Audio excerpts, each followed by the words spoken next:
All right, guys, what is going on? Welcome back, and you're listening to Expanded Perspectives with me, Cam Hale, and my friend, as always, Mr. Kyle Filson. Hello, everybody. Man, it is good to be back talking to everybody. Sure is. I know it's only been like a week, but man, it always feels like it's been so much longer. It does feel like it's like forever between episodes, yeah. Man, I miss it. I didn't get into this much on the last one. We just jumped right into Frank Joseph, but I was going to tell some folks about my trip up to Colorado. Oh, yeah, let us know. Well, this is what I was going to tell you. Everybody that, when I got back to work, they were all asking me, what's the pot shops look like? What's the pot shops look like? Right. And because I told them, I said, look, I don't do pot. I can't do it for my work, for anything like that. Not that I have a problem with it. I can't. Right, yeah. You'll lose your job for it down here. So, but I wanted to go. I wanted to go and see it like a prohibition thing to me. It was one of those things, okay, if I do this, I got to go see it. It does almost feel like the end of prohibition. It does. I mean, it's only, what is it, 2 states now? Washington and Colorado, and then, of course, medicinal marijuana is allowed in a bunch. Like 14 states, yeah. Yeah. Well, I wanted to go to be because it's like part of history. It was something I wanted to go see. It's bizarre. I mean, it's really like an experiment to see how this is all going to play out. Well, so I got up there, and we stayed in Pagosa Springs, which is Archuleta County. Right. There's no recreational shops in Archuleta County. I did not know this, and it's something that I didn't think of, but the county that we live in here in Texas recently became what we call wet, you could buy beer outside of the county, but never inside this county. And recently, and I say recently, within the last 5 years or so, it became wet. Well, apparently, it's the same way with marijuana up there. That is, as long as it's legal in the state, but it's still voted on county by county. Yeah, so okay. I got up there and talked to him. I talked to a bunch of the locals. Asked so I wonder if it's only a few counties, or is it the majority of the counties? Or I don't know. They made it sound like it was the majority of the counties aren't recreational.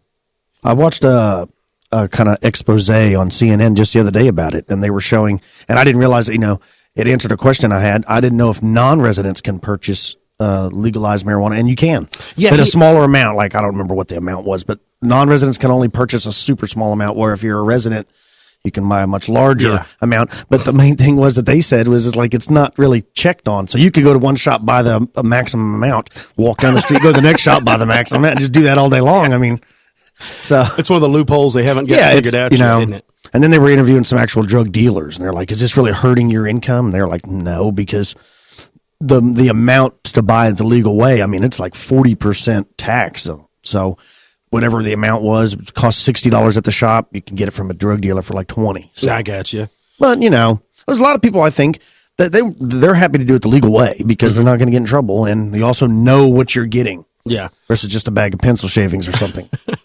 Well, some of the guys that I talked to, the locals, said they wish they would actually have it recreational in town. Not because, of course, they wanted to smoke it, because there was a medicinal shop outside of town, but for the fact that they wanted the tax revenue money off of it. It looks like they're going to make a ton off tax revenue. And it does. It really does. Well, and there's always going to be these, people that are just exploiting the drug. But there are people that actually have illnesses or conditions that it seems like cannabis helps them. It sure seems like there's a big a sweep or a swing in the direction that people are actually understanding it now, I guess. And you'll see these war veterans or people that have been injured on the job or something, and they'll be on all these prescription pills. And then, that cannot be good for your liver. No. I think cannabis, if it helps them, would be a much safer alternative. And it really, there's already laws in existence that cover if you're high on something and you break law, you get in trouble for it. Exactly. I don't think the government really needs to tell people what they can and cannot ingest. No, I don't believe so either. You know what I mean? Yeah. Well, you can go huff cans of paint and go do a crazy crime. So you can go buy a case of whiskey whenever you feel like it. Yeah, absolutely. But you can't smoke something that grows up out of the ground. I just don't understand. There's a stigma attached to it, I think, is what it is, and it's just. I think that's fallen away. I think so. I think it's pretty interesting. From radios and television and movies, I really do feel like it seems like it's dissolving. Anyway, that wasn't my only thing with the trip. We went and run around the mountains and did a little snowmobiling and just hung out in the cool weather. But that was the one thing I went up because I was like, I wanted to talk to some of those people because I was going to try to get one and talk to someone in the store and call them and get them on air and kind of pick their brain about it. Actually, get a firsthand knowledge of somebody coming to be on the show, but. You can't go into the medicinal shop without a license to even get you in the door. They won't even let you in the door. Won't even let you in the door. Yeah, I would like to just go in there and just kind of look around, I couldn't even find the shop. I looked for it where they said it was at. I never found it. But he told me, he was like, you're not going to be able to get inside it. So I was like, well, maybe I can stand outside and tell somebody to come here and, here, I want to talk to you. I want to call you. Is there any way to talk? But that wasn't happening, man. So anyway, we had a good trip and the whole deal and everything. So what have you got for me today, man? We got all kinds of news. Did you see in the news, I saw this on The Independent, that only a recent study was performed. Hold on. Is this really going to bum me out? Is this how it's going to be? It kind of is. Oh, no. The National Science Foundation did a survey of 2,200 Americans, and it turns out that only 1 in 4 Americans, 1 in 4 Americans don't know that out of the 2,200. Out of the 2,200 that the Earth orbits the sun. Wait a second. Out of 2,200? That's right. That's it. They just talked to 2,200, not 22,000, just 2,200 people. That's right. 1 in 4 of those people don't know that the Earth orbits the sun. They think the sun orbits the Earth, I guess. I guess that's better than 3 out of 4, and 1 in 4, but still, really? Now, did they give these ages? I mean, we're not talking like little kids. No, it doesn't give any ages. It doesn't give any ages, but, I mean, it's pretty crazy. That's ridiculous. I mean, how is that possible? How is that possible? That you don't know. That bothers me. Yeah, let's listen to this news clip. Every 2 years, the National Science Foundation conducts a survey as part of a report called Science and Engineering Indicators that's presented to the President and Congress. In the survey, they ask questions to get an idea of Americans' grasp on basic science. They just did it again, and the results are pretty pathetic. In the survey, they asked the question, does the Earth go around the sun, or does the sun go around the Earth? And more than a quarter of those surveyed answered incorrectly. More than 25% of those asked said that the sun goes around the Earth. Out of a total 9 questions, the average score was 6.5 correct answers. Now that's pretty sad. But honestly, when you consider that we have a war on science here in the U.S., it shouldn't be that surprising. For example, another question was about evolution. Only 48% of those surveyed said that human beings developed from earlier species of animals, meaning fewer than half said yes to evolution. And while the scientists conducting the study consider that a yes or no question, in this country, evolution is very much debatable. Many people in this country believe the Bible's account of how human beings were created is fact. And because of that, we have laws in some places allowing teachers the right to question evolution and impress upon kids that it's just a theory. So it's not a surprise to hear that less than half of those surveyed said no to evolution. That lady's trying to stir up all kinds of trouble. Yeah, it sounds like it, right? But, I mean, isn't that shocking that 1 in 4 Americans don't know that the Earth orbits the sun? I'm with you, though. It doesn't go into details. Where did they question these people? Yeah, exactly. I mean, were they underneath an underpass or on Skid Row? Yeah. I mean, who were they interviewing? Yeah, exactly. I don't. And how that less than half even believe in evolution? I just wonder, like I said, I would like to know the parameters upon how who they actually discussed it with. But the thing, I can understand the debate with the evolution. I can completely understand that. I get that. But the whole thing with the sun and the moon, I don't even understand how that's possibly debatable at the least. It's, of course not. I thought they teach you that. I mean, I'm pretty sure my 6-year-old sons know that. Yeah, exactly. That's just funny to me, though. And more than half of Americans polled believe that evolution is a theory? You know what they need to do? They need to start dropping this scientific knowledge on underrunning banners like underneath the Kim Kardashian shows or all these reality shows. I find that shocking. But like I said, it doesn't go into detail as to where. Of who they spoke to. It just says 2,200 Americans. I mean, let's be honest. You and I have got some friends that they probably have no idea about any of that stuff anyway either. You know, I mean. Well, I'd like to see how it stacks up against other countries. I mean, obviously it's skewed towards picking on Americans. And they may have handpicked the 2,200 people that they wanted to talk to, too. Yeah. Yeah. Hey, if you go and ask some indigenous tribe in the middle of the Amazon, I bet you it's worse than that. Yeah. I'd like to hope so. Yeah, I would like to hope so. Hey, did you see, because I'm the big history junkie, did you see what they found in Austria? No, what did they find? Where they found the remains of like a gladiator school? Oh, yeah, I think I saw a brief article on that. Man, we got a link to it, and I was like, oh, that thing is so awesome. I love the old movie Gladiator. Okay. With Russell Crowe? Yes. Yeah, that's a good one. And then what was the very first, wasn't there one that was on like Stars or something? There was like a Gladiator series or something. Come on, I watched the very first year of it. And then the man that played him, Spartacus. Well, the man the actor that played Spartacus ended up getting cancer and passing away. And then I quit watching it after that because I was like, you can't bring in another I Spartacus. never watched that. It was a cool show. But I was always, I liked the gladiator stuff. I think that was really cool. Well, now what they're saying is that this gladiator school they were treated more like prisoners. And I'm like, well, no crap, you're treated like prisoners, man. Like, it's not like everybody. This article was in National Geographic magazine, yeah. It's not like you're raising your hand to be a gladiator, but there's certain things that they have found out, because apparently this has been a hotbed of discussion, is if it was anything portrayed like the movie, like they traveled and put on these shows, or if they were in one area and people would come to watch them. Well, from what they can gather now, what they found is they were in one area, they come to watch them in this area, and that it really wasn't the gladiators themselves that were getting killed. That what they would do was they would bring the gladiator out because he's trained, and they would just take somebody like me and you and give us a sword and a shield and throw our asses out there. So now, were these people that they were throwing in there? I mean, were they volunteers? Or I think they were prisoners. Like if you were hungry and you stole some bread and they caught you, they'd be like, well, so if you win, you get your freedom. Your freedom, but you're not going to win. It'd be like them putting you in the cage against Anderson Silva. That'd be pretty neat to watch, though. I couldn't kick Anderson Silva's ass now if he was still in his walking boot. No. If he had no legs, you couldn't kick his ass. I couldn't kick his ass then. No. But yeah, that's what they found out, is it's kind of like they fought each other. The gladiators fought each other, but it was always to like a draw. Like if they got you down, you yielded. Weren't they revered like huge sports stars there? I mean, they were given given real estate. They were given money. Well, they had women. They had rich. They were, but they really don't know that they have the full history of it laid out like that. I mean, I don't know why you would fight so hard if you weren't getting any benefits from it. So they didn't kill you. You got to stay where you were that at. Was it? Well, because they were still treated like prisoners. And here's something else they found, that their diet was largely vegetarian. How do they know that? Maybe by the bones, the teeth. Hell, I don't know. Wow, that's interesting. But you think about it, what's cheaper to feed them?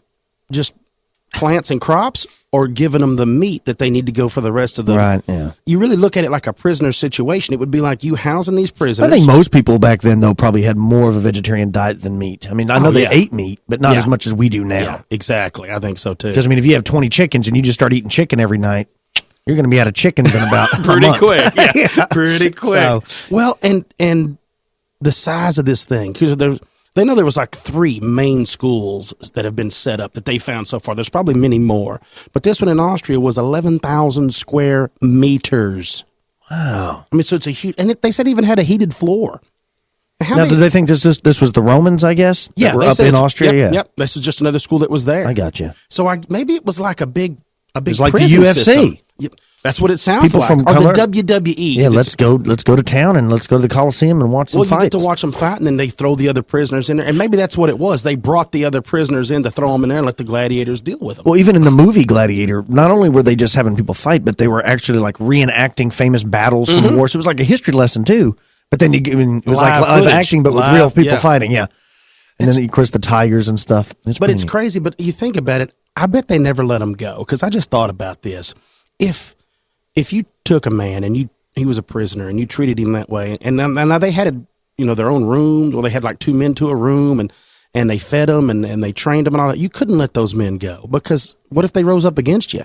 They've been trained by other old gladiators to be able to work every weapon, like if you were good with a sword and you stuck around and you were an old gladiator and you retired but you still worked there, so you trained you wouldn't want this. This is like growing an army of hatred is basically what it is. So I don't know if those guys ever really got let go or not. Well, that's what I was saying earlier. I mean, maybe they enjoyed doing it, and so that's why they weren't, Well, you think about it. If all you had to do was fight, and you knew that you could kill anybody that you were going to have to kill, and then the other guys weren't going to have to, like if you and I were gladiators, we weren't really going to fight to the death.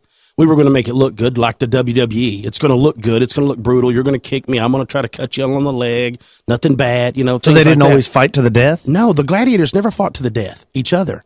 They fought the other guys they threw in there to the death. Oh. So, yeah, there's a lot more they're learning about this whole deal. So it's more like it was an entertainment. It was straight up an entertainment. So I'm wondering if it wasn't prisoners that were hand selected. This guy's a big guy, just like in Gladiator. They hand select the dudes that are big and strong, and then what about the one guy? They get ready to open the gate and he's peeing down his leg. That'd be me. I'm like, I don't want to go out there and face that dude and this guy with this big helmet, and he's got a trident. just a pitchfork and lines on it. Yeah, I don't want to go out there and do that. But Yeah. so that's kind of what it was checking out. It was interesting. That is interesting. I kept reading more and more and stuff, and then I got off in the gladiator kick because I got a story coming up after the break that's going to be more kind of a historical thing that takes place. It has to do with another era of the world that I like, of piracy. Oh, okay. I like pirates. Did you see in the article in Discover magazine about how some scientists in Texas have actually grown a set of lungs now, fully functioning lungs? They actually grew them, and now they know how to do it. This is just recent. Yeah, this is very recent. Yeah. Wow, no, I didn't see that. He said in total in like 2010 there was only like 1,500 lung transplants in America, or the world, I'm sorry. And now that their scientists have this new technology, they're actually growing functioning lungs, and you can go on the internet and watch how they work. Are they going to be able to like maybe out of anybody's DNA? Is that what they're going to be able to do? Well, I don't know. Let's listen to this article. Some astonishing news out of Texas where scientists say they've successfully grown human lungs for the first time in a lab. Action News reporter Megan Tellis is live in our studio to tell us how they did it. Megan. Ricky and Steve, it's truly a miracle, a breakthrough in medical history. Look closely at that screen. Those are working lungs that scientists in Texas grew in a laboratory. They're pig lungs. The white lungs are human lungs, also grown in a lab. This has been a huge goal for medical researchers because of the growing number of people who need organ transplants. So how did scientists finally figure out how to grow lungs? They started with a damaged lung. We removed all of the cells, all the materials that were in it, and we left the skeleton of the lung, or the scaffold that's left behind is just the pieces of the lung that are no cells. And that's why it looks so white and pretty, and there's no blood in it. It's very pretty looking. And then we added back cells from another lung that couldn't be used for transplant, but still had some viable cells in it. A medical student at the University of Texas Medical Branch helped speed along that process by building a piece of equipment from home. He used a fish tank he bought at a pet store. I love that. It took 4 months to take the cells from the lung. Scientists then jumped in, added their knowledge and skills together, whittling the process down to just 3 days. Scientists hope to transplant the first set of lab-grown lungs in animals this year or next. It is not clear when they could be ready to save humans. So they're not using it on humans. Every 2 years, the National Science... Sorry about that. They're not using it on humans yet. But it's still pretty incredible, right? It's only a matter of time. Yeah. I mean, and they can grow lung. I mean, how long is it going to be until they can grow every part you need? Well, probably not long because of Ray Kurzweil. Right. I recently saw a new article with him. He popped up again. Did you read some of that stuff? I saw some of it about are the machines going to rise? Yeah, the robots on the rise. Do I need to cue the Terminator music again? He's like, every time we talk about robots, we got to throw in the music, right? In the Terminator music. You know that guy takes an exorbitant amount of vitamins every like day. 150 pills and injections. Yeah. He wants to live. He believes that by 2029 that robots are going to be able to do everything that we do, only better, and that you're going to be able to. He believes that we're going to have the ability, and this is obviously showing that they can grow a set of lungs, that we're going to have the ability to live forever. That anytime, because you think about it, what breaks down? If you can keep your organs running, yeah, and your joints functioning, and replace them with your DNA, your grown DNA, like you have to have a new liver. Well, your body won't reject it. They go in, they do it, they're done. Same thing with a heart. They do heart transplants and crap all that. Well, they grow another heart for you. That he believes that the first people that are going to live forever have already been born. Yeah, that's what he said. Now, and Kurzweil has really predicted a lot of things. Yeah, what is it, the singularity? Yeah, his is with the singularity. Did you see in that article, they go to talking about the stuff. First of all, he's like the head engineer or whatever at Google. Oh, yeah. Brilliant man. Yeah. And he invented the awesome synthesizers you always see. Well, he's also the guy that came up with the voice to text, the chat to text stuff. Oh, really? I think he either came up with it or predicted it, one of the two. But here's what's wild. This dude has like over an empire of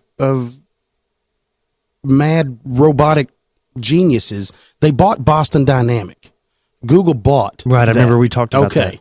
They bought that. There's also Nest Labs. You see the advertisement they're the people that came up with the smart thermostats where you can set them and like program them with your phone from a distance. You can do all this stuff with these, and the thermostats talk to different appliances and all that. Right. They just bought them. Google bought the Nest Labs for $3.2 billion. Chump change. Then they bought a British AI startup company called DeepMind for 242 million euro. Oh, yeah. Well, what is that right there? That's it. They own Boston Dynamic. Yeah, now they got another company that knows how to talk back and forth. And then now they're going to have an AI company. Well, that's it. It's done. Yeah, I mean, they really are. They got the stranglehold on the robotics, right? They've built the Terminator. They're going to. I mean, they're coming. We've talked about it before. It's coming. You got all the pieces together to build him. So does Ray Kurzweil, he thinks that we're just going to lay back and live a leisurely life and let the robots do everything for us?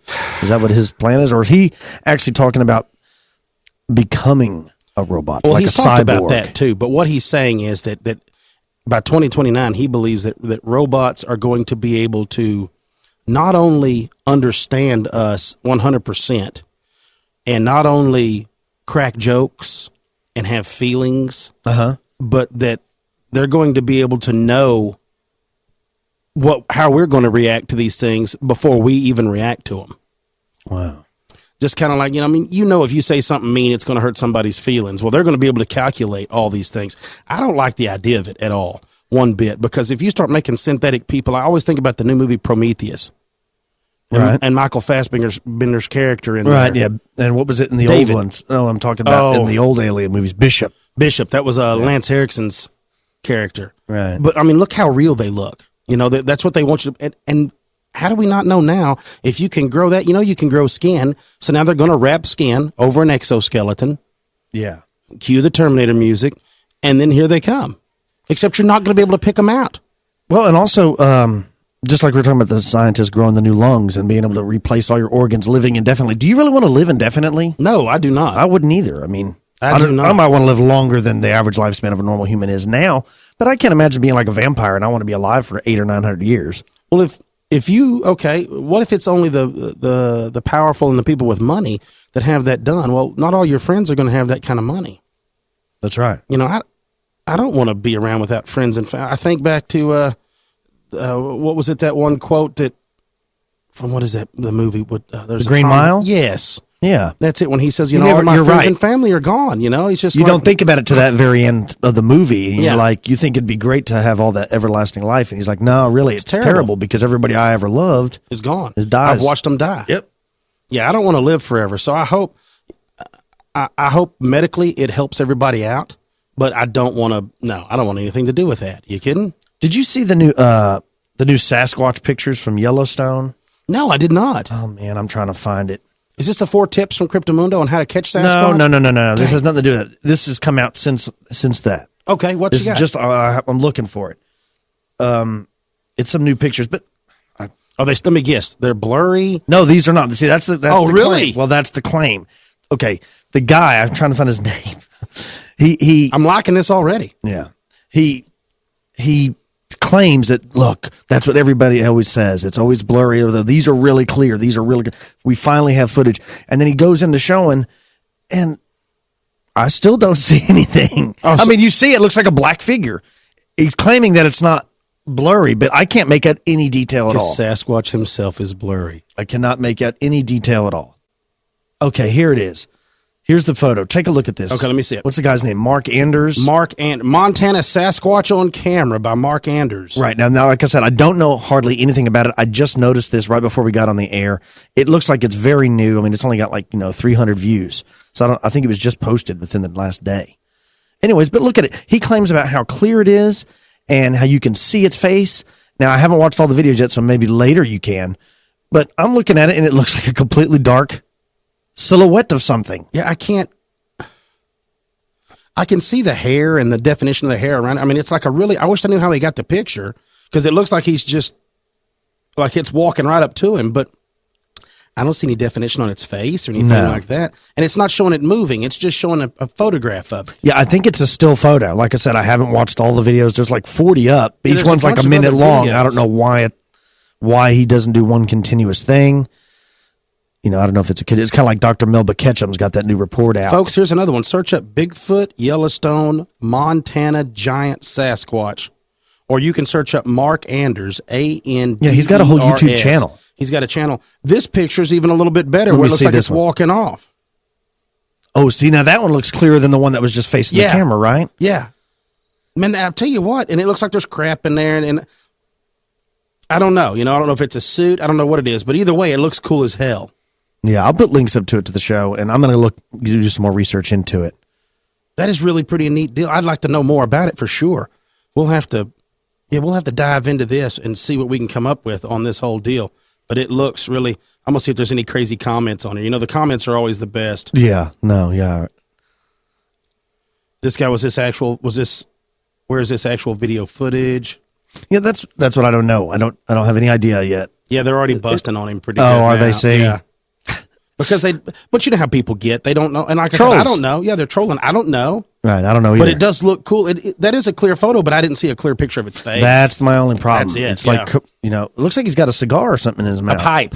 Yeah, it looks like he's got his a corncob pipe in his mouth. He's smoking old Toby. Anything else? Do you have any, you got any other crazy stories for us? I do, but I've got one that what I'm fixing to get into.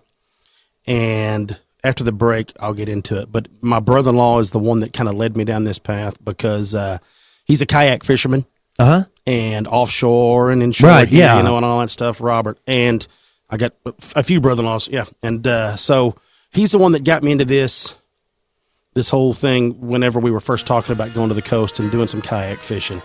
And then this is kind of what got me into it, is some of the ghost stories that are along the Texas coast that are really, really strange. So I'm going to get into those. Cool, man. We get back, so. All right, well, stay with us, folks, and when we get back from the break, Cam can tell us about his crazy story. This is Expanded Perspectives.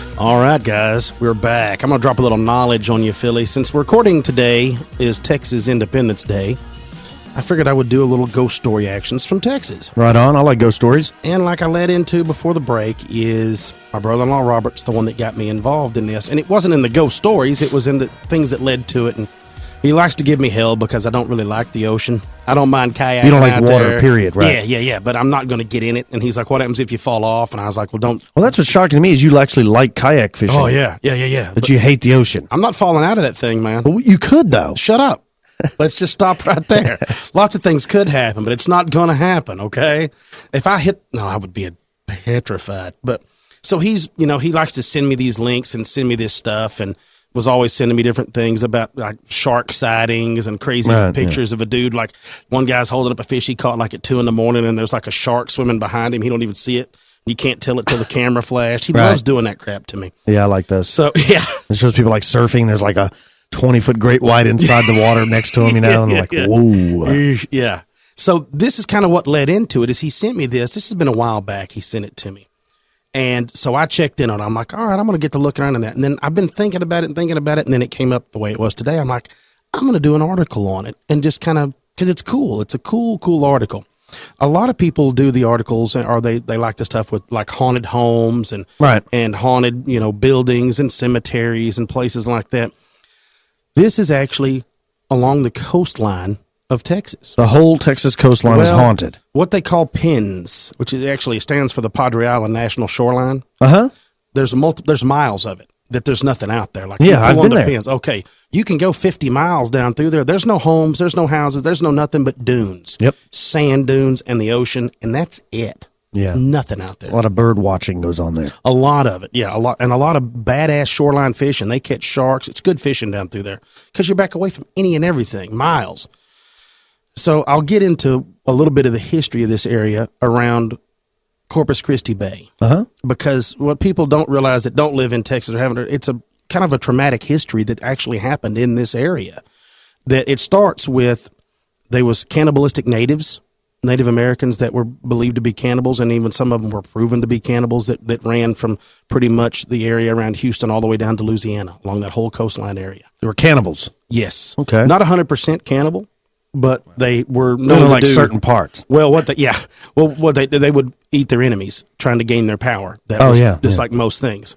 There were also pirates. There was a lot of pirates had hides back in there where they lived in that area in those bays, and they would shoot out on the merchant ships and capture them and bring them back. And that was some of the stories about where the King Ranch started and things like that. And then during the Texas-Mexican War, aptly enough from today, General Zachary Taylor was actually down there, built a base, and there was a lot of battles along this whole coastline. So, they all talk about the battles from the Civil War, things like that, leaving, ghostly remains and things. And then also, too, the hurricane in 1919, which destroyed just about every structure in Corpus Christi Bay and killed several people. Yeah, I remember that. That was a huge hurricane. It was huge and destroyed lots and lots of stuff. I think large portions of Galveston have never recovered. Yeah. I mean, I think at one time it was a really big city, like probably the fourth largest in the nation at that time or something. And it just pulled it all back in the ocean, the whole thing. Kind of like it did whenever Katrina hit down in that area through Louisiana and all down in there too. Mm-hmm. A lot of it. So when I got into the Native American stories, which is kind of where a lot of this starts, because there's accounts of some Native American ghostly sightings that are down there, and they're called the Karankawa, and it's actually like an Anua is what the Anua Indians is what they called themselves. Right. But Karankawa was what the Caucasians, us Europeans, referred to them as, and all it is it's like a broad example of they use the same word Karankawa. They lumped a bunch of the tribes together because they spoke similar tongue. Right. Okay. So if you spoke all pretty much the same language, they had different names. The group include I got them wrote down here: Capoques, Cohanas, Copanes, Kronks, and Karankawa Indians. The Kronks. Those were my favorite. Yeah. Yeah. So, but they all spoke similar languages and things like that. Now, they all inhabited along the Gulf Coast region of Texas, like pretty much from Galveston Bay, which is in present-day Houston, all the way down to the south, and then from the coast all the way to Corpus Christi Bay. They stayed right in that area. And when I say stayed in that area, there's very few accounts of any of them even getting far away from the coast. Like there's a few accounts that they're close to 100 miles inland, but they've never been substantiated, so they don't really know. But what they can gather is those Native Americans, they're nomadic. They're a nomadic people. They traveled up and down the coastlines. They get to use the ocean as their food source. I mean, all the time. Leave? Yeah. Right. There's plenty of stuff right on. And then the bay, imagine the bays. You can gather stuff up, the whole deal. So they kind of stayed in that area. Now, here's what's the Europeans, when they landed and were first seeing these natives, were struck because they are heavily tattooed. Really? Which is strange. Well, it's because they were getting crunk all the time. But you think about it, how does that tie in? It doesn't tie in with any other Native American, culture in this area close. Yeah. But these were New Zealand, like Polynesians had a lot of tattoos, yeah. Heavily tattooed and pierced.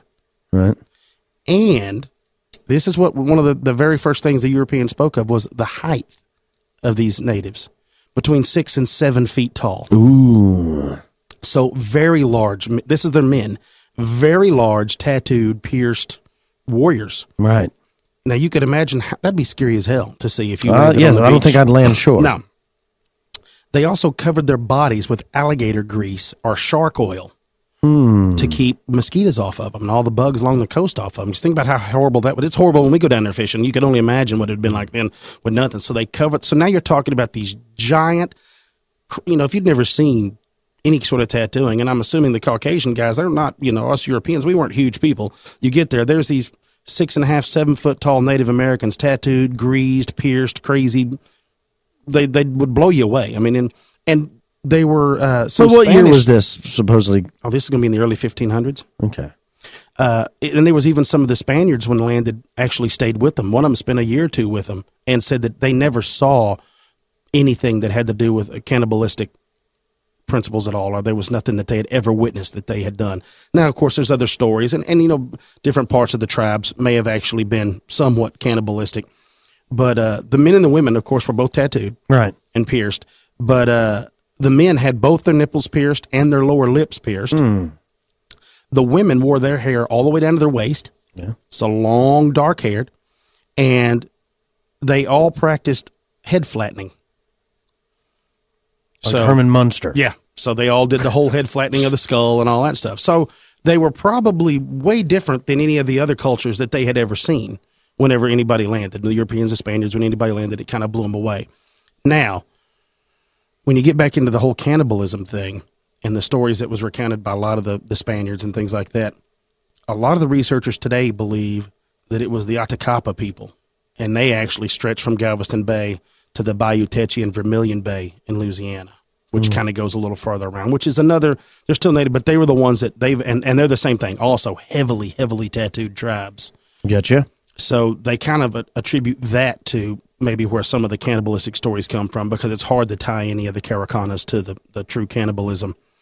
But they do know that cannibalism dates back to the Spanish days there because of a Spanish shipwreck off of Galveston Bay where the crew had to eat each other to stay alive. So that kind of stigma, or if you want to call kind of like the Colombian soccer team, right? Yeah, was it Colombia that did it? I don't know for sure. So some South American company. Well, now you get into that. Well, and that's a stigma that sticks with it. And people, like the Donner Party and things like that. They say that there's like an evil that goes along with it. Now, it's one thing to do it to survive. It's another thing to do it to you dominate your enemy and then you eat their heart. I don't think there's any problem with it. I mean, why not? If I was shipwrecked? No, just eating your enemy in general. I guess there's not a problem with it. I don't know. As long as I got some ketchup, maybe. If you already killed them, I mean, you're just wasting a food source, right? I mean, it's there. I would rather have a cheeseburger. But you couldn't get cheeseburgers then. That is true. That's the problem. That is true. Maybe you think it was done out of necessity more than anything else? May have been. Look, you kill him. Then you're sitting on the beach and you're looking around and you've eaten 14 crickets and you're like, you know what? That guy's 7 foot tall. He's in really good shape. I bet I could cut off a pectoral muscle, beat it with my mallet, I like tenderize how you're the defending cannibalism right now. I'm just saying, do you want to eat crickets or do you want to eat pectoral or somebody's big quads? That would make a nice steak, I think. So I think it's just out of necessity, right? You're just sitting there and you're like, every few minutes your stomach's... The cricket ain't holding you over. That's it. I'm a cannibal. That's all it takes. That's it. Stoke the fire. I'm a cannibal. But now, if you are a cannibal and you eat human beings all the time, does that make you go crazy? I mean, because isn't that how mad cow disease started? Is there like eating leftover product of actual cows? Get the shakes. Yeah. What it shows in all those movies. I don't know. I don't know. I have no idea. I need to research more into cannibalism. You do. I guess so. Okay, continue with your story. Sorry. Well, there's another story that goes into with the Karankawa that has to do with the pirates in Galveston at the Stewart Mansion. And they're trying to get where they can do studies on the Stewart Mansion as far as a haunted area. And the only reason is the Stewart Mansion was built in 1926. Yeah, go ahead. So up and down the coast, it's all haunted, and it's basically the ghost of all these cannibalistic Indians? Well, they have seen some Indians. They have seen maybe some pirates. I mean, I've got some stories I'll read to you. Yeah. This is just scratching the surface of stories that people have reported down through there. That's crazy. Well, look, the whole thing, they built this Stewart Mansion in 1926, and it was built on an area that overlooks... And this is in Galveston? This is in Galveston. Okay. That overlooks a certain little area right there that they know was a battle that lasted 3 days between the Caracawa Indians and the pirate Jean Lafitte. Lafitte. Yeah. And that battle was in 1818 was when that fight actually took place. And it was because Jean, I bet it would probably be Jean Lafitte was the pirate. I think it'd be like Jean-Claude Van Damme. Well, we'll make it Jean. Let's make it Jean Lafitte. They stole the chief's only daughter. And then he took like 300 or so of his men and give chase. No wonder. Yeah. And they fought for 3 days down in this area. And the chief lost like 30 of his men. And Lafitte turned back the tide of the natives and sent them packing. But, I mean, that was a big battle there. Now, I'm assuming the battle went off and on for a while, more than what's been documented than just 3 days. Because the battle, they actually have a historical marker down there that's resurrected. It's called the Battle of the Three Trees. But Lafitte stayed in that area and run his pirating and all that stuff out of it until 1821. Wow. Which is when the government actually come down and said, look, you got to get out of here. Shut him down. Well, you know how it is. It's funny that the government was like that. Is they didn't mind you doing it, but once you finally started getting into these things. They only put up with so much. Exactly. So that gets into a story on one of the fishing forums. And you can search these stories up if you just the Caracawa ghost stories, things like that. But the fishing forums is funny because guys will go on and especially here in Texas, there's a fishing forum called Extreme Coast, and that's all it's about is they fish shoreline fishing. I think I've seen that. No, it's a great website. It's a great website. And they have, all the different stuff, how-tos, and people telling the stories and when they go out and everything. Everybody's on there. There's a great bunch of guys. But then they have section on there where dudes have posted things about strange happenings to them while they've been out. And you get started on that, and there's like 40 pages of one after another guys telling stories that have happened to them. You know? And like, for instance, well, here's one right here that the man, his screen name is Surf Dog, is his screen name. A friend of his, and this is only like back, I think, in 07 when this happened to him, 07, 08. They were in Corpus Christi. They were going to go wade fishing early one morning. And when I mean early one morning, I mean like they were going to get out there like 3 in the morning, get ready and be out there wade fishing. And they went to a place that's now referred to as Spooky Flats.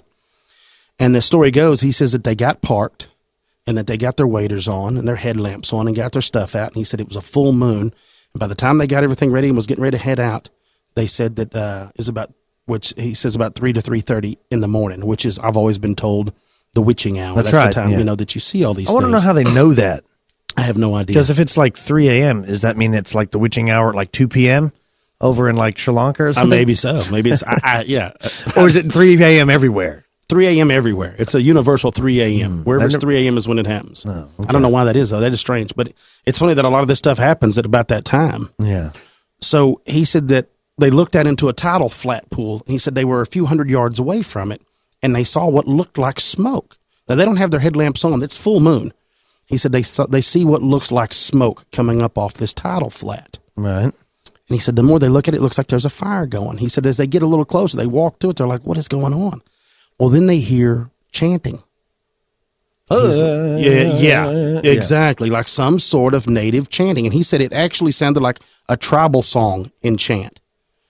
And they were like, what the hell? He said, they're watching. And he said, out of that smoke, 2 or 3 shadows or figures of men dancing around this, what looked to be a fire, is going on in that tidal flat. That's bizarre. Well, he said him Maybe and his it's just buddy, a bunch of drunk guys who were up all night fishing. this is what gets worse. He said Okay. him and his buddy watched it for like 5 minutes. They sat there, and he said they didn't know what was going on. So they start going to it. They're like, what the hell is happening down here?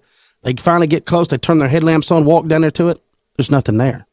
They go through the whole thing and looked all around it, nothing. He doesn't even go into if they even went fishing after that. They were just blown away by what they get right down to where it was at. There's nothing but sandy area. That's it. He said after it was all over, he comes back home, he starts doing some research, and allegedly it's a Karakana burial ground was what he saw. I gotcha. So he said he's never been back. He's never been back to that area. He won't go back to that area. He was like, nope, I'm not messing around with it. I don't have any want to go back there anymore. He said he's fished on the backside of these areas, but never back in that other area. I got another story. Now, this one's a little bit of a long one. This is by a man that his screen name is Captain Billy. Captain Billy. Now, this is the Pins story. This is coming from the Padre Island National Shoreline. Right. And this happened to this fella like 27 years ago, whenever this all went down. Now, was this during spring break on Padre Island? No. Yeah, that is some fun times down there. You can't hate on that. Like I said, this is going to be a pretty long story, but it is crazy. All right, I'll read you Lay the it whole on me. thing. This is pretty crazy. Let's hear it. It says, obviously I can't take the time to continually tell the story at length, so I thought I'd put it down on paper for y'all before I got so old I forget it myself.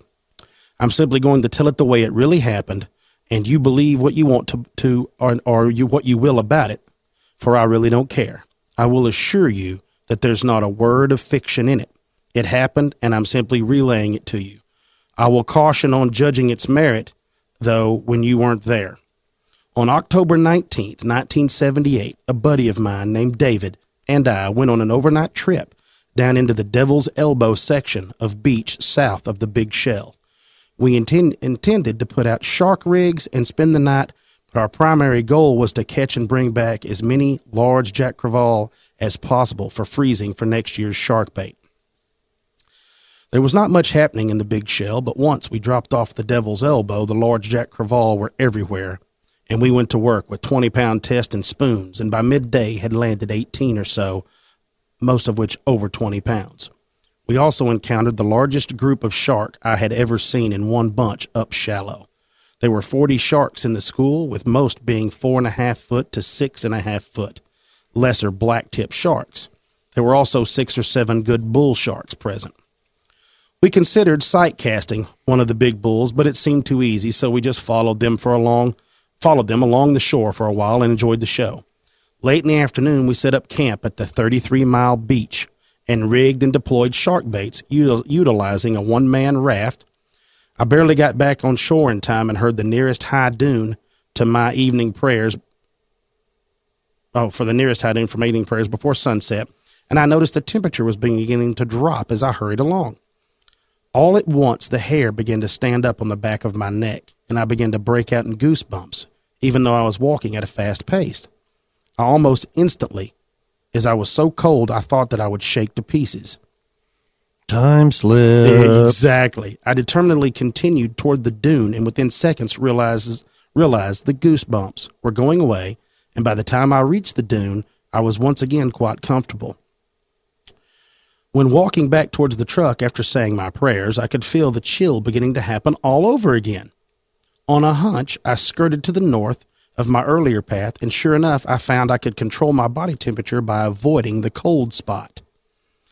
I changed into dry clothes and told David to come with me. I said nothing of my chilling experience, and we took off by lantern light towards the dune. As we neared the area, I felt the chill coming even through the dry and more appropriate clothing. And David said, wait a minute, I'm about to freeze to death. We were both shivering, and his teeth were chattering. David was going on about what could possibly be causing his chill, and I told him I didn't know. I also told him that it appeared to be something about the particular spot, and that if we go back up towards the truck, we would get warmer. He did, and just as I predicted, he got warmer. Something about the ground in that spot, or something in the ground, was making us cold. We returned to camp and had supper. A double mantle lantern set on the hood of the truck, along with the shoulder harnesses, belly plate, flashlight, and other necessary shark gear. The lantern gave us a good view for 30 feet in 3 directions. The area to the rear of the truck was shadowed by the vehicle. We sat in lawn chairs in the front of the truck. There was not a person, camp, or vehicle visible in any direction, and in fact, having driven the length of the pins earlier in the day, we knew that there was only one other camp on the entire beach. There was no moon, no wind, and it had cooled down back into about the 50s. Around 8:30 p.m., David landed and released a beautiful 6'8" female bull shark. We just settled back into the lawn chairs when we heard someone walking towards us at a moderate pace from the direction of the, quotes, cold spot between us and the dunes. I listened intently and decided it was one individual, close to 200 pounds probably. Putting up one hand to shield my eyes from the lantern glare, I reached with the other for the large Marine Corps issue knife I've had for many years. Glancing over towards David, I found him leaning forward in his chair tensely with our 3-pound camp hammer in hand. Try as I would, I could see no movement or shadow, just the sound of the oncoming footsteps. As the steps reached the rear of our vehicle, they stopped momentarily, and we could hear muffled mumbling. Then they started again, much quicker. This time I could also make out another sound mixed with it. It was a metallic sound, like chain hitting on a chain. Nobody comes unannounced into a camp at night that way. Nobody. I braced in my chair, sure that hand-to-hand combat lay only seconds away. He burst into full light of the lantern 7 or 8 feet from us and began the most god-awful moaning and shouting you've ever heard. This was accompanied by the sound of chain rapidly striking on chain. This went on for what seemed like several minutes. The ghost walked right into their camp? Yes, and we sat there in awe, for you see, there was no one there. Nobody. So the sound is coming from right in camp. They're looking right where the sound's coming from. But they don't there see ain't nothing there. Yeah. Finally, David leaned, shaking the chain. Yeah. That sounds like, what's the Ebenezer Scrooge? There you go. Finally, David leaned towards me and whispered, "Where in the hell is he?" I replied, "He's right here in front of us, David, about 3 foot southeast of the front bumper, as near as I can tell." David's eyes were huge, as if he made a larger in vain attempt to see what could not be seen. The noise lessened to a low mumbling, and the sound of shells crunching as if we were rocking back and forth on his feet.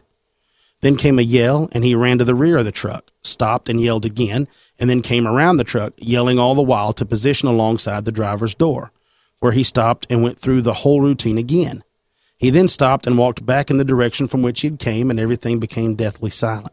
Now, the whole time this is going on, these guys are just sitting there chilling in lawn chairs? I mean, like, What would you be doing, tough guy? I would get in my truck and haul It's ass. in between you and the truck. No, I'd run out in the ocean, take my chance with the sharks. I'm not scared of the water. Well, it says here that he said that he said his buddy David told him, he said, if you ever get me back to town, I'm never coming back down here again for the rest of my life. Yeah, I don't blame him. Says shortly thereafter, the visitor returned and David went into the truck, locked the doors, pulled his sleeping bag over his head, and stayed there till daylight. He said, I was worn out and exhausted, and the mosquitoes were horrible, and I lay on my cot and pulled my sleeping bag over my head to ward off the mosquitoes, but not our visitor. I don't truly know how many times he returned during the night, 4 or 5 maybe. Every time I dozed, he'd wake me up with this uproar. Yeah, Finally, see, so why is the guy going to sleep? I don't know why they didn't leave. Exactly. Says, finally, in desperation, I set up on the... Well, you think about it, you didn't see anything. I wouldn't have to see anything. I think just the noise alone would be like, I got to get out darn of here. pesky ghost, I'm trying to get a little shut-eye here and get my fish on, but, could you keep the chain rattling down, man? Just a skosh. It says, finally, in desperation, I sat up on the cot and spoke to him. I asked him to please let me know what he wanted or how I could help him, or else please leave me in peace so I could get some rest. He seemed unimpressed. Says, we broke camp shortly after daylight and drove to town without speaking. David has never been south of the 4-wheel drive sign. The cold spot remained until Hurricane Allen in 1980 and then disappeared. I never camped at that location again as long as it remained. I'm pretty impressed by the balls on Surf Dude or whatever his name is. No, that was Captain Billy. Oh, that Captain did that. Billy, Yeah. my bad. Captain Billy is a badass. I mean, ghosts are showing up and it doesn't bother him. He's like, man, would you leave me alone? I'm That almost trying sounds to like sleep. one of the shipwreck guys with the chain and the whole, you know what I'm saying? It almost sounds like maybe a shipwreck. Yeah, I don't know what that is. There's other stories of hog hunters in this area that have seen visions of Native Americans, visions of these Caracana Indians while they were down there. I'd be like, hey, man, can you help me hem up these hogs? Here's you a good one right here. Okay. This was told, I can't remember the guy's name here. This is like another one of those, like, it wasn't Surf Dude, but it was another one of the guys. Russ. Says on October 19th, 2008, myself, my younger brother. 2008, so this is pretty recent. Okay. Yeah. Myself and my younger brother were headed north. Oh, I'm sorry, it's not Russ. Russ is in the story. Myself, my younger brother, and Russ were headed north after 3 days of fishing. Here's Kyle. Kyle and I were in my Z71. That's right. Russ was by himself, following close behind. I have a friend named Russ. He rode my Z71 before. There you go. We left the PM jetties around 9:30 a.m. on low tide. One of my favorite aspects of being on the Pins is cruising the beach, checking out many sights the long stretch of Barrier Island has to offer. I always drink beer on the way out. Of course. That's just the way I roll. That's what he's got written down here. It's part of the trip for me. Kyle was joining me in my tradition, but Russ was completely sober as he was on a brief sober spell. I'm glad because he can confirm the following events. As we headed north, the beach was empty. Not another soul in sight until we reached about the 42-mile marker. It was at this point that I noticed to my left a tall, dark-skinned man sitting in a chair up near the dunes. Amongst the recent accrued hurricane Bagger Vance. rubble. That's right. My first instinct after seeing this guy was to keep going. Stopping was not an option. What's strange about this is the fact that my brother and I talk to everyone, and upon coming to anything out of the ordinary on the beach, we always check it out. No effing way this time I was going to stop and check this guy out. The man was dark-skinned, abnormally tall, and was only wearing a loincloth of some sort. As we passed by him traveling nearly 50 on the low tide line, he did not wave. He just stared at us. By the way he looked, he appeared to be living on the island. He was very rough-looking. Something was not right about the sight of him. The only way I can really explain it is the fact that there was no way in hell I was stopping to ask him if he needed help. It was a pure instinct on my part. We traveled up the beach for a few miles and stopped for a restroom break. The first words out of Russell's mouth were about the guy. We all agreed he looked like an African bushman. The odd thing was that there were no vehicles 20 miles to the south of him and at least 10 miles to the north. We had seen him around 10 to 11 a.m. We have all spoken. Oh, so it was daylight. I got the. Oh, yeah. I thought this was at during night. the day. They were driving out. Says, we've all spoken about this event on several occasions, mostly on our last trip down in February. As weird as it was, everyone kind of blew it off as some sort of coincidence. We never really discussed it seriously for some reason. It was only after Russell and I read the stories listed above that we really started to discuss the possibilities of some sort of occurrence. The guy was really tall looking and around the area where at least one other strange event has occurred. I would rather believe that this is some sort of Indian ghost than to find out it really is some scary-ass dude living on the island. I know that sounds strange, but it is what it is. An African bushman. Yeah. On the middle, yeah. And he says, does anyone see this guy back in on October 19th? He said, I'm really hoping we were all way off, as I would rather look like an idiot than stay in the dark on this one. Like, thanks for the time. Wow. So, and like I said, the more I read, that's just a handful of them. I got into, there's dozens and dozens of stories that guys, just fishermen down there fishing. And it's the same thing as hunting. You get down there, like I said, there's nothing. You're way out there away from everybody. So what are you seeing? I mean, there's nobody, just like the one with the guy with the chain rattling, the ghost and all that stuff. He said it was 4 foot from him, but you couldn't see anything. You just heard those sounds. This is just an FYI for you. If I'm ever surf fishing with you and I see a ghost or hear a ghost and I have to go back in the cab and hide in my sleeping basket and you're sleeping out on the cot, I'm going to say, hey, look, bro, you're either taking me out of here now or I'm leaving, but I'm not going to continue to fish here. Sorry. That's just not. I love the story, but I would have ran too. Absolutely. I would have ran too. Absolutely. There's no way. I'm out of here. way. I'm out of here. No way. It's one thing if it's your house. You live there. You have to kind of stay there. I'm moving if it's just me, a fishing spot. I'm 40 miles out in the middle of nowhere on a beach. If he wants it, there's plenty more beach for me to go fishing. Yeah, absolutely. I'm like, roll them up. I'm out of here, man. But this, like I said, the story's going. I found a story of a guy that had found some arrows, like up in that area when they were hunting, doing some pig hunting, and found arrows that looked like Native American arrows that were still fresh. Wow. Like laying out there. There was one where guys, a lot of a lot of pig hunters in that area have seen 2 or 3 like natives standing over in the tree line watching them. I mean, it's very strange, the stuff. I mean, one guy even claims that one of the researchers for one of the schools down in that area was out doing some hiking and researching, and even claims that he heard something whip past his head, and it was an arrow landed over in the brush. I mean, there's really strange stories. Yeah, I mean, so that's crazy. There's a lot of really haunted history in that area because of all the trauma and stuff that was going on. Like, I wonder if it's prevalent along the whole Gulf of Mexico coast, like, through Louisiana, Mississippi, all that. Or is it only, it seemed more prevalent in Texas? I bet it's prevalent along the whole way because, Louisiana had a lot of piracy. Yeah, speaking of Louisiana, have you seen that new show, Cryptid Swamp Beast? I tried to watch that. I watched it for about 15 minutes till I realized it was fake. Yeah, that was me. I was like, this is going to be pretty this awesome. is a new show. This is pretty cool. I'll check it out. I like to check out that stuff. And then about 15 minutes into it, once I saw the video found on a cell phone of a guy being picked up I'm like, no. I'm out. This is just like the mermaids or the Megalodon. The Megalodon. Yeah. I was shocked by that as how many people think that stuff's real. Yeah. I was watching it and I was like, I can't go that whole deal. Yeah. So anyway, that's it, man. That's some cool stuff that I found on the whole deal with that's pretty cool. The whole haunted Texas coastline. Yeah, I like that. I never heard of those stories. I mean, it was fun, and it got me more interested. I want to start looking into more of it. I want to know there's more of the stuff because I know how haunted New Orleans is. Right on. I mean, there's a lot. Yeah, so there's got to be. You get down in Mobile, Alabama. I'm sure there's a lot of stories. Something along the coastline. I mean, still 80% of the population of the world live along the coastline. So I'm sure that there's some really creepy stuff that have happened. But out there, I'm with you. If there's some chain rattling, some dudes yelling, you're out. I'm out. I'm out of there too. I'm smarter than that, bro. I'm gone. Absolutely. I'm gone. All right, folks. Well, stay with us. When we get back from the break, we were going to do a little promotional love for all those. And thanks to everybody out there for supporting us.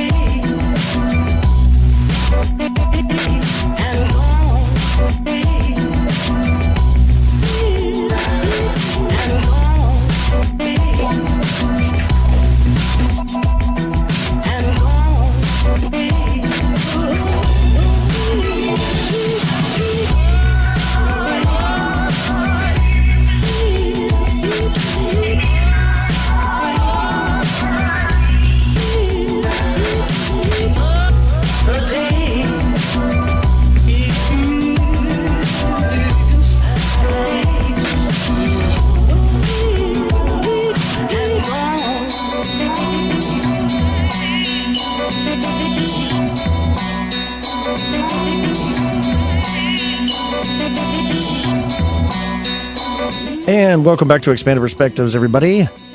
Thank you for listening and tuning in to these crazy stories we're talking about today. We want to take this part of the show to thank everybody from the bottom of our heart. I'm stretching. Yeah, Cam's stretching over there. We're really shocked that so many people are enjoying it. You know, not everybody. We've got some trolls that have hated on the show a little bit, but, you know, everybody seems to really like it. And we just want to encourage everybody, if you are a listener and you haven't already, please rate and review the show on iTunes for us. It really helps. Or Stitcher. You can also write reviews on Stitcher. But I have also received some emails, some people that said the audio quality is not so great on Stitcher, but I think that's just something they're doing, not us. But we'd like to give thanks to a lot of people that already have given us support on the show. And there's too many to list right now, but I'm going to tell you some new ones. I'd like to personally thanks Lonnie and Mel on iTunes, Will J821, P Did 84, Like Stingray, Salvez, Griff Bear, where you at? Artello 1980, thank you. Holla. XOXO, Gossip Girl 18991, thank you. PTISD 335 1234, I'm Pretty Hardcore, thank you. Jason R, Specs Arch, Wayne D, True Sky, Robert Bird, and Emma Fulton. Thank you so much. Also, in Canada, I'd like to thank Lloyd Christmas. Thank you, sir, for your review. And in the UK, our friends in the UK, Pro World Master, Sarah, thank you very much. Peppermint 90 and Byron 130 _ Faye, thank you. And last but not least, Panzer Mike from Sweden. Buddy, you posted a post way back in October. I never looked at it because I didn't search up Sweden. So thank you very much. There's numerous other countries on there that have probably written reviews. I'd like to thank you too. Don't think we're leaving you out. It's just I don't have time to sit there and scroll through every country on planet Earth to see if somebody's written a review. But we do appreciate it. Also on Stitcher, there has been one review. Jay Wyant, #1. Thank you, Jason. Thank you, and thanks for the email too, brother. Also on YouTube, Spirit of the Void wrote a nice comment back on one of our YouTube videos. So thank you very much, everybody. We really appreciate it. You got some shout outs too, I got right? some emails. Yeah, I may have covered some of these people before, but we get great emails from our listeners. They're so kind. They always give us some kind. Not always, right? Yeah. But for the majority, we get some super kind words. Becca Butts, thank you. Brian Fram, brother, thanks for sending us the stuff. Paul Workman, thanks for the music. Yeah. In fact, you're fixing to hear it whenever we get ready to close out that's this right. show. Yeah, we're going to close out the show with a little music from him. Yep, he emailed us and said, use his music. We're like, hey, thanks. Lloyd Clayton from the UK, brother, thanks for sending us the videos. Thanks for listening, man. Yeah, thanks, Lloyd, for those alien abduction. Now Kyle can't sleep. Yeah, I can't even practice soccer in this alley anymore because an alien might try to abduct me. Preston Gilliand, he has got a Facebook page of paranormal stuff where they do paranormal studies, and I would love to be able to pronounce it, but I can't. It's Delois Kane. I don't know. We'll put a link up to it in the show notes and all that stuff where people can go follow that, check all that stuff out. But it's got some really cool stuff on there, and they do some really cool. If you want to, if you got it on Facebook page, run over there and take a like on his page. Check it out. It's pretty cool.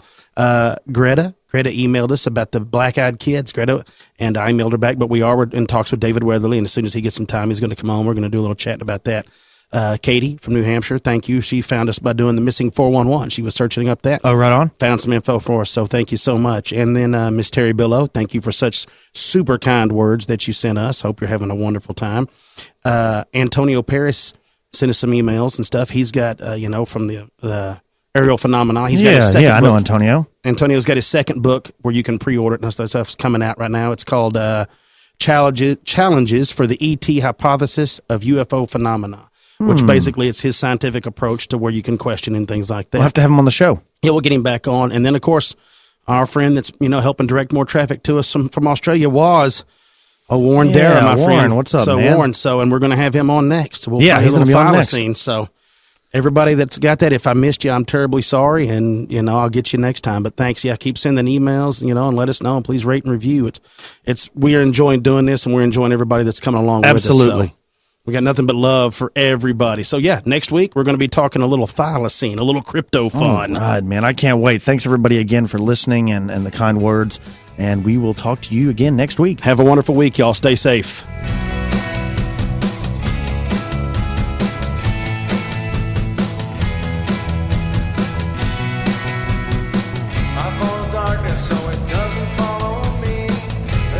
Desert and each and every scene. We're not alone, and these people make you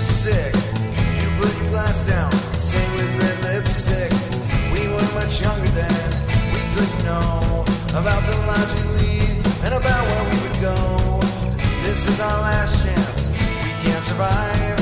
We'll tip our hats to our past and future lives. We don't have anything to say, and all we can do now is pray the sun won't shine anymore on the pictures of the things we used to know.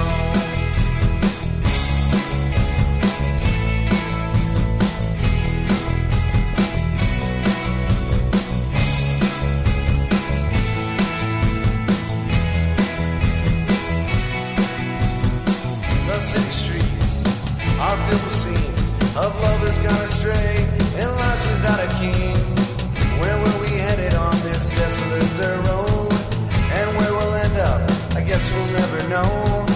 These fabled cities and these mysteries are all a part of us and what we aim to be. I'm fascinated by these fireworks and laughs. Let's live the present, forget about the past. We're so deserving of it all. Someday we will fall, and our children's voice will call out for help, shouting men